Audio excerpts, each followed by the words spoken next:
Hey everyone, Bill Barhydt here. Welcome to the Abra Money 3.0 show where I talk about the future of money and technology. This episode is an edited audio version of a recently recorded Money Talks live AMA.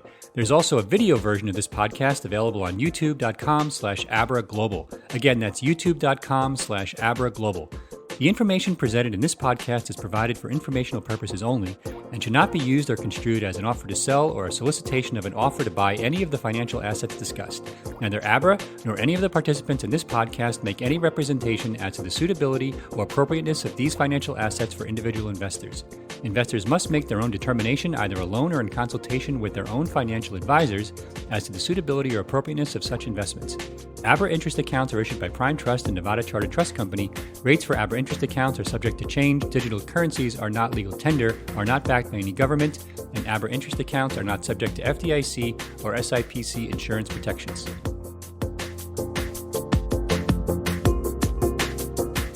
Okay, good morning, everyone. I am your host, Bill Barhydt. Welcome to Money Talks. We've got a lot to cover this week, so let's get right to it. So I want to talk to you today about some new cryptos that we launched on Abra. We actually launched 18 new cryptocurrencies, so I'm super excited about that. I'm going to get into what's happening with this whole DeFi craze versus CeFi and how we look at that at Abra. I'm going to do a deep dive on Link, one of the new cryptocurrencies, and I'm going to answer all your questions. So I want to talk about DeFi first, right? So there's this whole kind of great yield hunt going on, which I kind of refer to right now as DeFi versus CeFi. Now, to be clear, CeFi is more like what Abra does, right? Centralized finance. We actually help manage your crypto. We help you generate interest on your crypto. We help you execute trades on your crypto. And you basically trust that Abra knows what it's doing, that the parties that we're lending to generate interest on your crypto are legit. And we do very deep due diligence on those parties, for example. That's in direct contrast to DeFi, where effectively you're not really trusting anyone except the network itself. And that is very promising and very encouraging and kind of like a noble goal.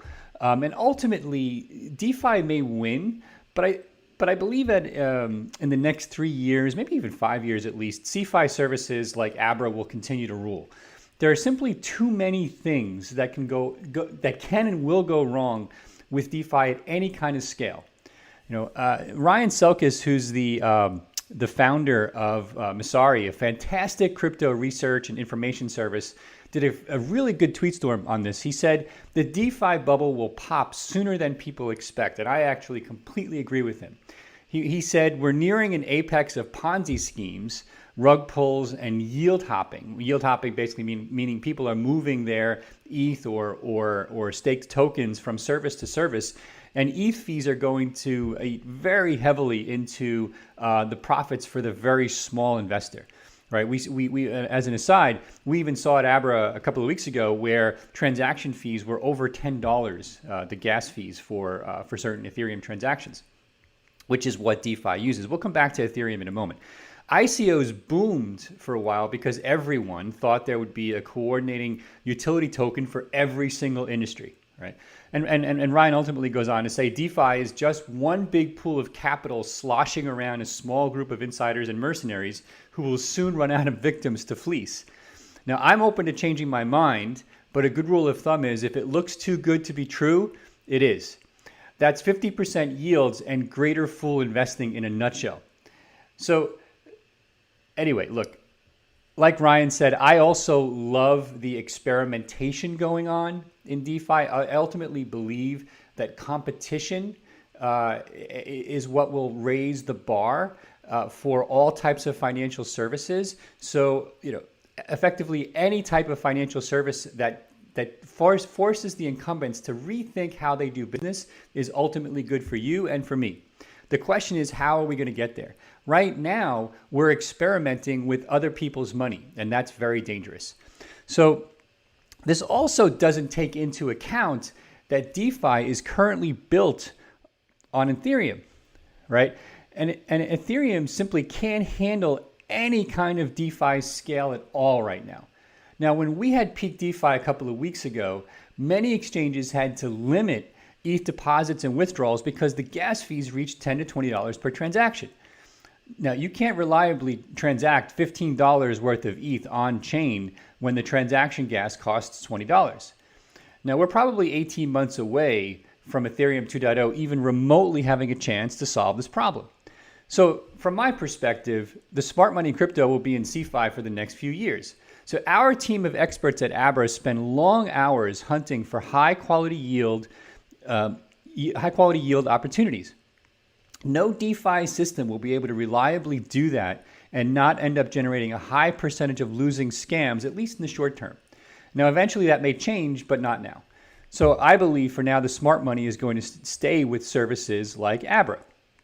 Okay, so now, speaking of Abra, right, this week I'm super excited that we've launched 18 new cryptocurrencies on the platform, right? The top new cryptos include Chainlink. The crypto is known as Link. We've got Compound or Comp, Algorand, known as Algo, Tezos, VeChain, Steam, Salo, Hashgraph, Wax, BitShares. We've got Bancor. We've got a whole bunch of others. You can see them online. If you don't have the latest version of the Abra app, download the app, and if you go to the portfolio view, you'll be able to add those new cryptos right away, no problem.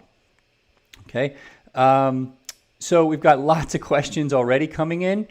By the way, we've got people in dozens of countries here. We've got people in, of course, the US, Philippines, Central America. I see Mexico, UK. We'll get to questions in a moment.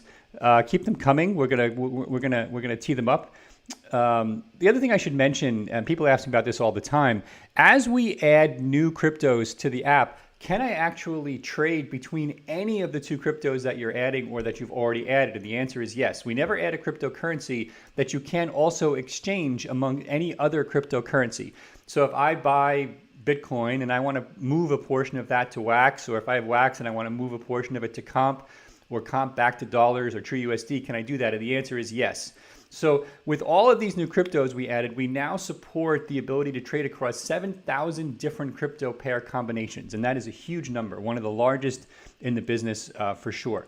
The other exciting announcement I have for all of you today is that we've just raised interest rates on Bitcoin and Ethereum. So we're now raising the rates to 4.25%, and we're keeping the US dollar rate steady at 10%. Which includes all of our dollar stablecoins. You can wire dollars in, move it to Bitcoin or Ethereum, earn interest there, or you can keep your money as dollars in our stablecoins and earn a steady 10%, which is compounded daily, okay? So I also get this question a lot about how do I, now that you have dollars and interest with stablecoins, which I can obviously compound, it's a fantastic return, how do I do my allocation across different crypto assets? So I'll tell you what I recommend. Now, I don't give investment advice, I just give my opinion, right? And so I'll tell you what I'm doing, and you can consider for yourself and do your own homework at what to do. But I recommend a portfolio allocation for me of no more than 5 to 10% of my personal assets in Bitcoin and no more than 5% of personal assets in other cryptos. And that number goes up and down depending upon what's going on. That's a little bit more actively traded, whereas the Bitcoin piece, it just sits there, earns interest, and I don't worry about it. So I also recommend a portfolio allocation of no more than 15 to 20% of personal assets into US dollars in the Abra interest account. Now that's today. Now my opinion on that may change. Those interest rates will go up and down over time versus the kind of traditional investing markets. Again, that's my opinion. I don't give investing advice. I just give my opinion. So please do your own homework and invest wisely. If you go online, there's actually an interest calculator on Abra.com, which will show you what kind of interest you'll earn based upon different deposited amounts, and you can see what you'll earn over time. So one of the cryptocurrencies that we added this week is called Link, and it's from an organization or nonprofit called Link Chain. I want to do a deep dive this week on Link, and in following weeks, I'll do a deep dive on other of the cryptos that we've added and give you my perspective on what those projects mean. So to understand Link, right, first we need to understand the idea of an oracle in a smart contract. So let's say we have a smart contract on the Ethereum blockchain, and it represents a call option. A call option basically gives you the right to buy a stock at a certain price, even if the price of the stock has gone up. So you're basically making a potentially leveraged bet that the price of the stock or the underlying asset will go up. So let's say we have a call option on Ethereum expiring on September 30th at a strike price of $600 per ETH. So this means that if the price of Ethereum is above 600 at expiration on September 30th, then the holder of the call option can buy Ethereum for $600 per ETH and actually pocket the difference by selling the underlying asset. So how does this smart contract representing this call option actually know what the price of ETH is in order to determine what to do, right? So this is a big problem since cryptocurrencies have no inherent knowledge of the real world. So I kind of liken this to being inside the Matrix, if you remember the movie from the 90s, versus being outside the Matrix. In the movie, if you're outside the Matrix, you could get inside by hacking into the Matrix via a hardline. Now, in crypto, smart contracts, these hardlines are actually represented by what we call oracles. Oracles tell computer programs or smart contracts information about the real world that they otherwise would not know, but they need to know. Okay, so oracles are a big problem in crypto smart contracts because they often represent a weak link in a decentralized system. So think about it. If my oracle has an off switch, so does my smart contract. In other words, if I'm getting the price of the dollar versus Ethereum in my call option from an exchange, and that exchange can be shut off, what happens if I lose that price feed in my smart contract? I don't know what the contract is worth. So as I've said many times in the past, I'm not yet convinced that this oracle problem is completely solvable. We'll see. But the good news is that many companies are trying to solve this problem. One such company is called Chainlink. Chainlink, in their own words, provides reliable, tamper-proof inputs and outputs for smart contracts on any blockchain. The inputs would be things like the pricing details in my example above, right? Outputs are usually payments. Where do I send the money that I made when the contract expires? So Chainlink is a decentralized network of nodes that provide data and information and effectively act like a big decentralized oracle system. So naturally, and somewhat ironically, the first solution they've chosen to tackle with this decentralized oracle network is DeFi. This makes sense, and I actually hope it works in practice. So that brings me back to Link itself. So Link is the digital asset or token that is used to pay for services on the Chainlink network. So will Link be worth anything? Well, almost all DeFi applications require some sort of data price feed. As I said, they have no way of integrating with the real world outside of using these Oracle-based systems. So a robust, preferably decentralized if possible, Oracle is essential to the prosperity and security of most of these DeFi apps. So since Chainlink is now the best known player in this space, ironically partially because of their token, I believe it could end up being a big winner in the DeFi space. Time will tell, invest wisely, okay? So that's it for the initial talking points. I've got some other things I want to talk about in regards to DeFi and regulation. We'll come back to that. I want to take a break there and answer some questions. The first thing I would remind you, hey, if you do me a favor, if you're watching via YouTube, there's a subscribe button in the video at the bottom. Press that button. We started this from 0 a few weeks ago, and we're up to thousands of subscribers. We get a few thousand people watching the video after the broadcast, and our goal is to get this up to 100,000 viewers as quickly as possible, and we need your support to do that, okay? So click that subscribe button and show us that you want us to keep doing these videos. All right. So let me answer some Abra-specific questions. If you have questions about any of the new cryptos, I'll try to answer those. There's so many, I can't answer every detailed question about the tech, but I'll do the best I can. All right, so let's see. We've got a couple of users here. A user from India, good morning, asks, can I actually wire money from India into Abra? So Indian banks are not yet supported. But as I mentioned last week, stay tuned. We are working on a solution that will allow you to wire money into Abra from anywhere in the world.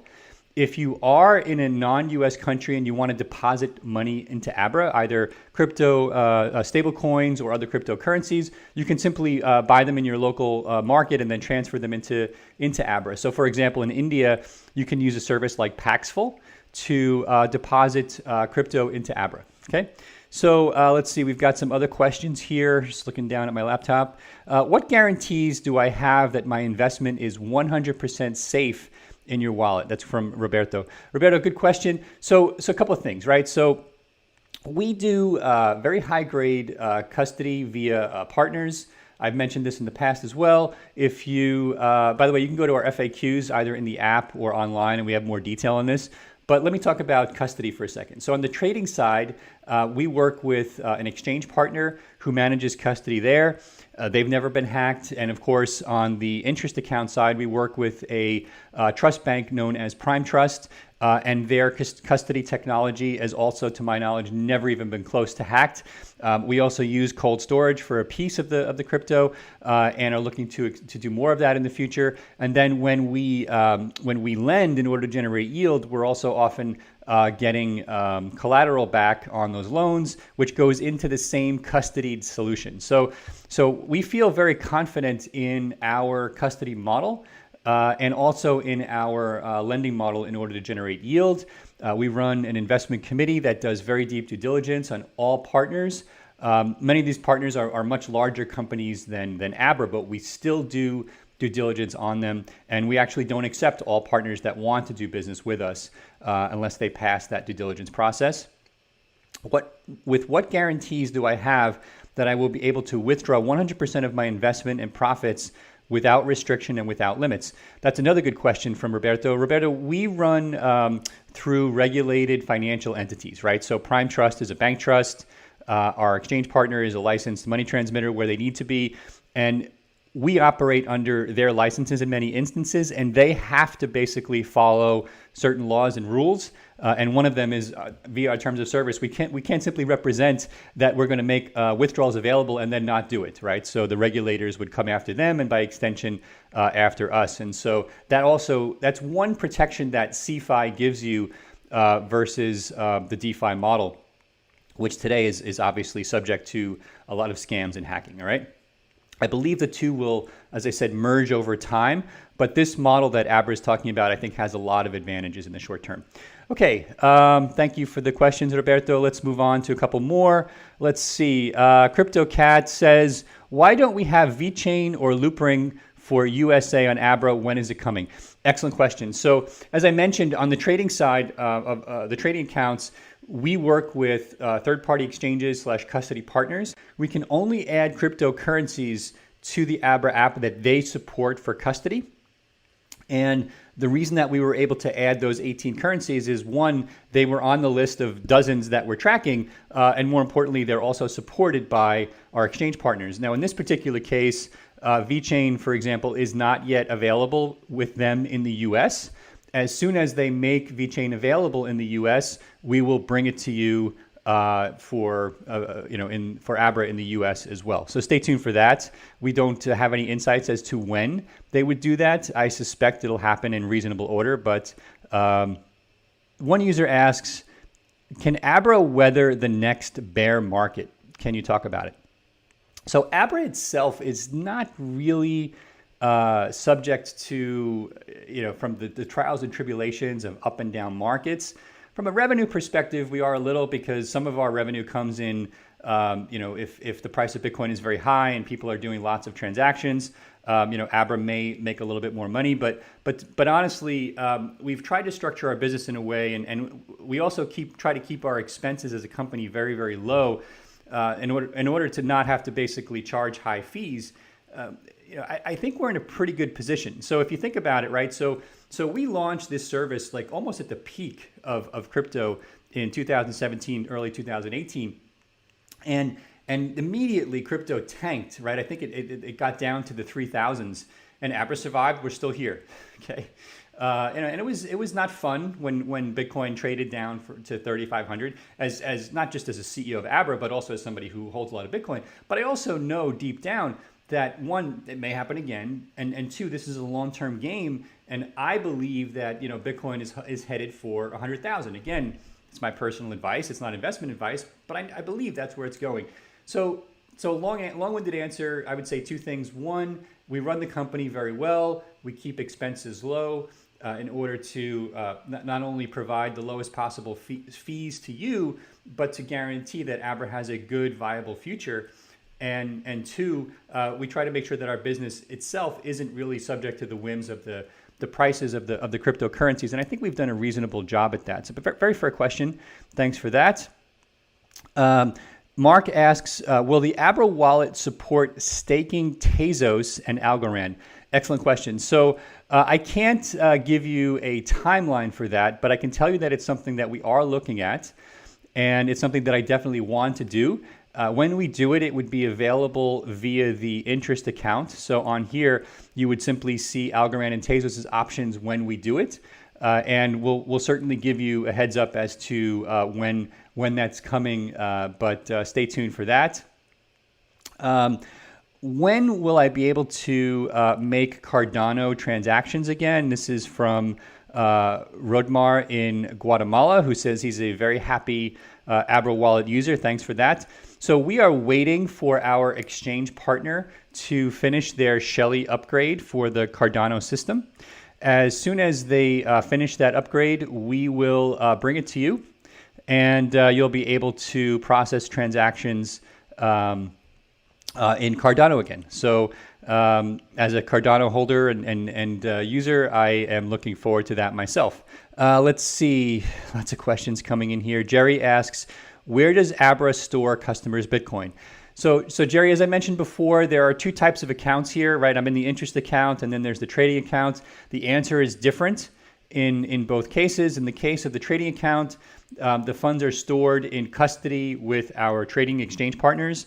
And in the case of the interest account, the funds are custodied with Prime Trust, our legal bank custodian partner.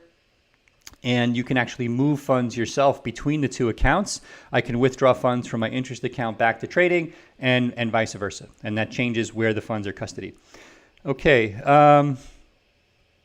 let's see. Tom says, I am an American living in the Philippines. Interesting. I love your wallet. Thank you. Why can I not withdraw to my U.S. bank simply because I have a Philippine mobile? So Tom, that's something that we are going to be offering if it's not already turned on. Send an email to support and let them know that you want that. And when it's available, they will let you know. Okay, so that is something that we do get requests for. Should be doable, and the team will turn on that feature for you. Generally, if you're in a country outside the U.S. and we don't turn on the U.S. specific features for you because it's confusing to a lot of users, and vice versa. For example, we have Philippine-specific features that we don't turn on in the U.S., for example, to deposit cash in Manila, for example, which would be confusing to U.S. users. And so we don't show those features here either. But you can always send an email to support, and if it's possible to turn a feature on, depending upon where you live, the team will do that for you, okay? Let's see, lots more questions here. You guys always have the best questions. So let's see, can you explain how market volatility helps Abra earn more when lending to institutions? This is from an anonymous user. So volatility itself doesn't help Abra earn more. It's more a function of supply and demand.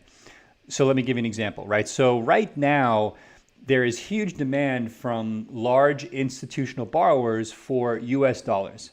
Now, the good news is most of that will be collateralized either via large cash position on a balance sheet or by them depositing cryptocurrency with Abra.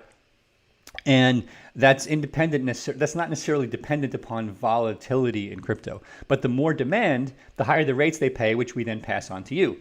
As I've said in the past, the vast majority of the interest income generated on deposits goes back to the consumer. Well over 80% of it. Okay, so again, it's really a function of demand. So the reason that we get, for example, 4.25% or can pay 4.25% for Bitcoin and Ethereum is based upon a certain demand level for those cryptocurrencies. Okay, so hope that explains that. Let's see. So I've been having issues with my crypto deposit. It's reaching my account a few hours after it's been confirmed by the blockchain. So this is from JD Mark. So JD, I think that a lot of that has to do right now with Ethereum.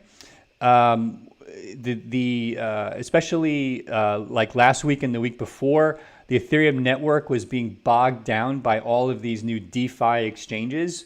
Remember, every one of those transactions is on chain on those DeFi exchanges. Whereas when you're using an exchange like Abra or Coinbase or something like that, those exchanges are off chain, so they don't have a settlement time. But if you're moving money or doing a trade on a DeFi exchange, it's completely on chain. And that volume exploded to the point where consumers were waiting, the fees went through the roof, and as a result, the way our partner deposits funds into your wallet in the Abra system was taking a very long time, and in some cases, hours. And so, I think for now that because the craziness has died down, you shouldn't see those delays. Generally, those delays have nothing to do with Abra and have more to do with what's happening in the network. Okay, hope that makes sense. Let's see, a lot more questions. So here's a question. I think I'm going to say the name right. I apologize if I bungle it here. Tesfaye asks, how come you don't have a shorting feature for active traders and investors that need to hedge or make money from the volatile crypto market? Have you considered it, or why not? Et cetera, et cetera. Okay, so that's a great question. The reason, there's a few reasons. The biggest reason is that our exchange partners don't easily make that feature available to us yet. So there's a whole bunch of more advanced order types that we're constantly looking at. Our number one priority for Abra is simplicity, by far, right? When we ask all of you, and we do ask all of you a lot, what you like the best about Abra, the two answers I get: simplicity and breadth of features. Now, those two are often at odds at each other, right? The more features we add, the more complex things often get. That having been said, we look at advanced order types all the time. There are some things that we are going to add in the future. Shorting is a complex one. For those of you who aren't clear what Tesfaye is asking, shorting basically is a bet against the price going up. Meaning, let's say I want to short Ethereum, I'm actually making a bet that the price of Ethereum will go down. And if the price goes down, I actually make money. And if the price goes up, I lose money. So it's the opposite of going long. Again, there are also some legal reasons for that. Shorting has a different kind of legal structure necessarily than just going long.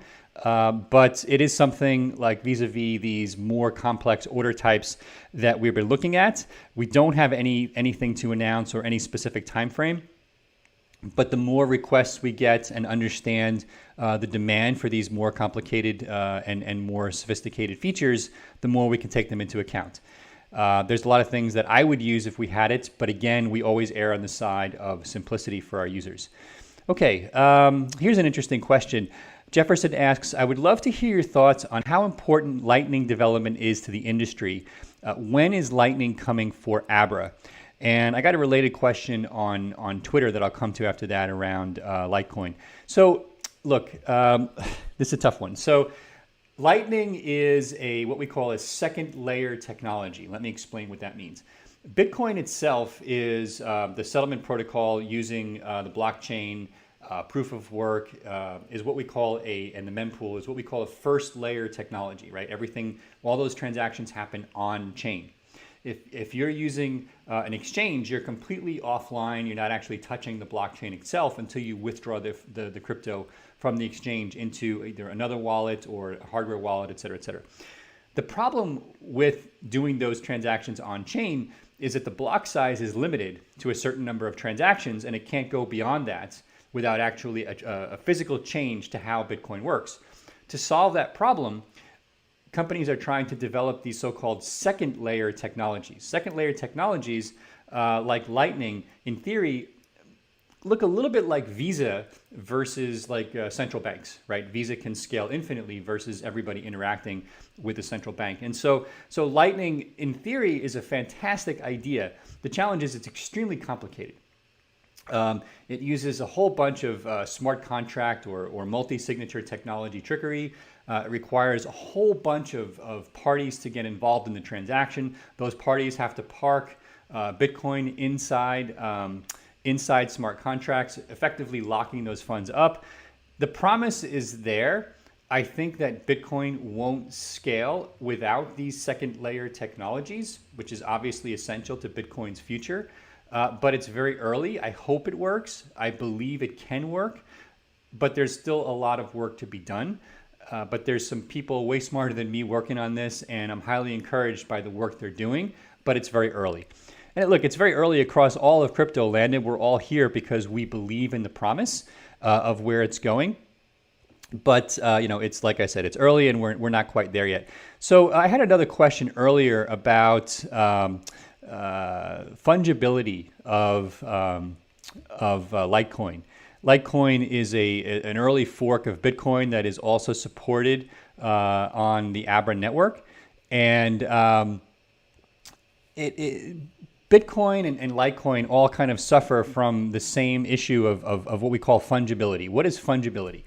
Fungibility is basically the idea that any Bitcoin that I hold is more or less interoperable with any Bitcoin that you hold. Now, on the surface, that may seem obvious, meaning one Bitcoin is one Bitcoin is one Bitcoin, but it's not necessarily true. But because all Bitcoin or Litecoin transactions are published on a public blockchain, in theory, I know historically what address those transactions are coming from and what address transactions are going to. So if for whatever reason I decide I don't like some address, I can actually block that address from doing transactions if I'm on an exchange, for example. So that limits the fungibility of Bitcoin, or in this case, Litecoin. So people have looked at new technologies, like Monero, for example, uses technologies that make Monero more fungible by hiding certain information so that you can't discern where the money is going from or going to. Zcash does this as well. And people are having a debate as to whether Bitcoin and other cryptocurrencies should also add more of these fungibility features. I actually believe that they should.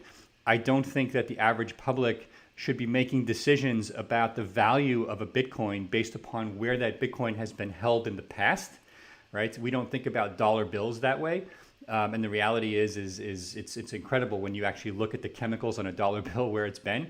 Leave that aside for another day. But I believe that Bitcoin, just like dollars, should be completely fungible.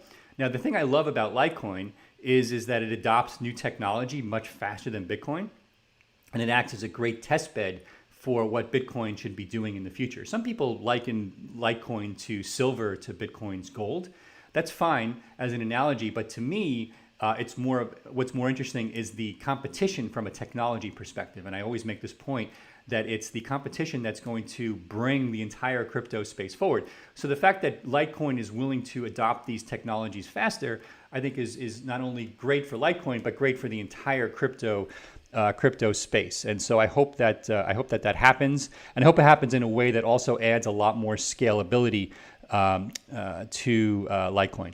So another user asks, on the other hand, what are non-fungible tokens, and will Abra support them? Okay, so non-fungible tokens, NFTs, are often known as crypto collectibles, depending upon how they're used. Probably the most famous example of that is the crypto kitties that you may have seen a few years ago during the last kind of Ethereum craze. So NFT, non-fungible token, basically means that any two versions of a token created using the same system are different. So my crypto kitty that I'm collecting would be different from yours. My baseball trading card would be different from yours. And often they're referred to as crypto collectibles because you can limit the number of any one type of token, hence the phrase non-fungible, right? They're not the same. So non-fungible tokens are complicated from a technology perspective. The idea is fascinating, right? It also exposes a lot of the scalability issues inherent with Ethereum that we've talked about. If you know anything about what happened with CryptoKitties way back when, you'll recognize or remember that they also exposed a lot of those scalability issues. So Abra does not support NFTs today. We don't see huge demand yet. I expect that the demand for NFTs will explode in the future. I think there will be a market for digital collectibles in gaming in particular. That's something, for example, that I believe Wax is working on, one of the cryptos we just recently added. And there are lots more companies doing this. I think there have been announcements from several of the sports leagues in the US, Major League Baseball, the NBA, all getting into various forms of NFTs. So as NFTs become more popular and we see the demand, we'll definitely look at adding them. It's very early in that space, and it's not something that we're seeing huge demand for the type of investors that Abra is focused on. I got a request here. Hey, what's going on with Stellar? And then another user asks, what's going on with Abra and Stellar? Are you going to do an interview with Jed? Those of you who don't know, Jed is the founder of both Stellar and Ripple. It would be great to have Jed on the show. I agree. We actually did an interview with Danelle Dixon, who's the CEO of the Stellar Foundation.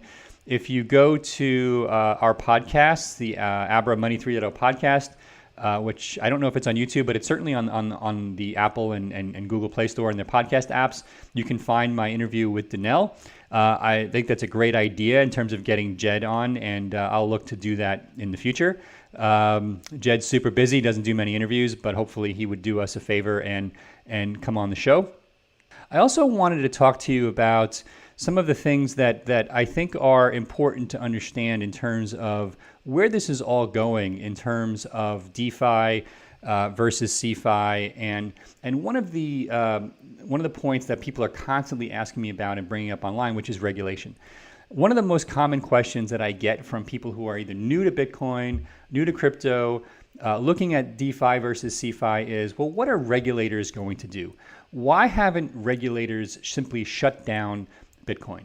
So I actually believe that it is impossible at this point for regulators to shut down Bitcoin. Now, let me explain what I mean by that. Okay, so one of the best articles that I've ever seen on this is from this guy, Aiken Hernandez. He goes by Beauty on Twitter. He's a bit of an anarchist. I find his Twitter feed very entertaining. I don't always agree, but this is one of the best articles that anybody who's interested in cryptocurrency can read. Right, and I'll ask my team to post the link here. But it's basically if you search for why America can't regulate Bitcoin, you'll find this one first. So effectively, the answer is very simple, right? The American Constitution was set up explicitly, right, to enable any form of free speech in a way that cannot be encumbered by government or regulators or anything else. Okay, and he goes on to explain that the technology of Bitcoin, ultimately at its core, it's just software. And the Supreme Court in the United States has made very clear time after time after time that the application of the First Amendment in America applies to consumer-generated software. It also protects developers. Now, if you're using software to launder money, you may not get arrested for writing software, but you may get arrested for laundering money. So there's a distinction there, right? Meaning intent and purpose is often different from the existing of speech.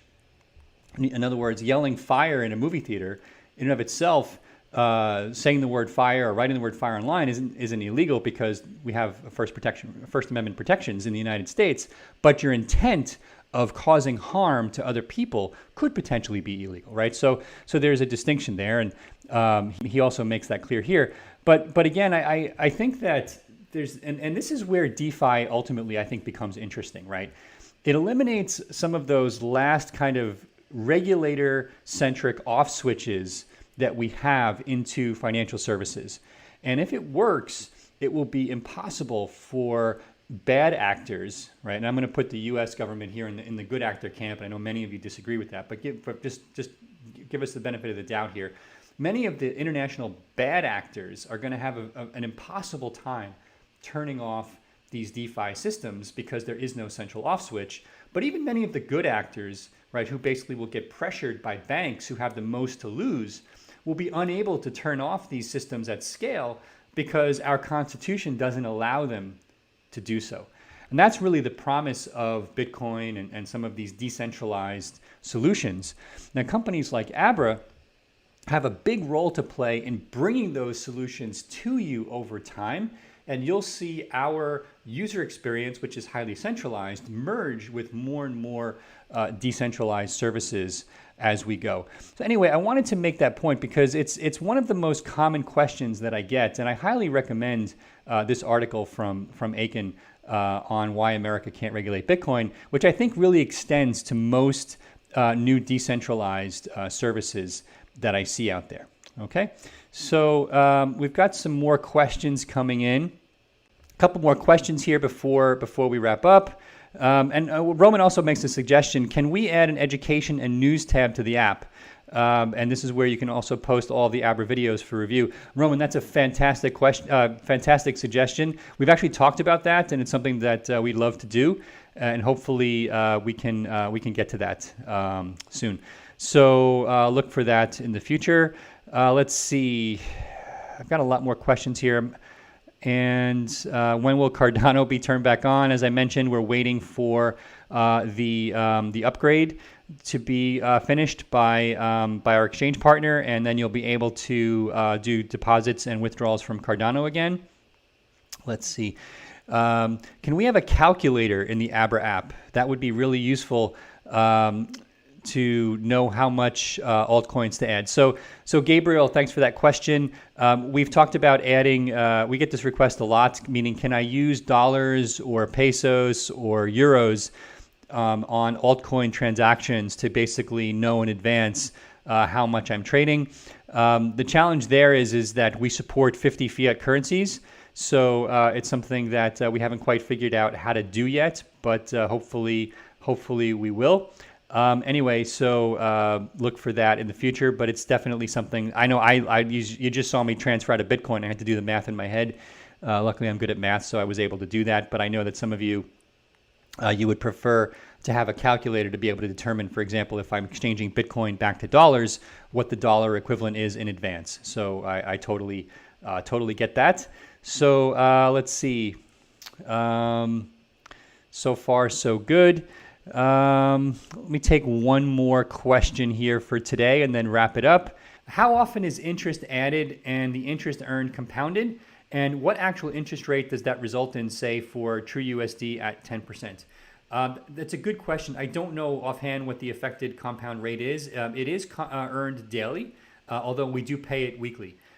Generally, we pay interest on Monday mornings. It's like I've said in the past, I love Monday mornings because I get a bunch of push messages into my Abra app that I have received interest payments.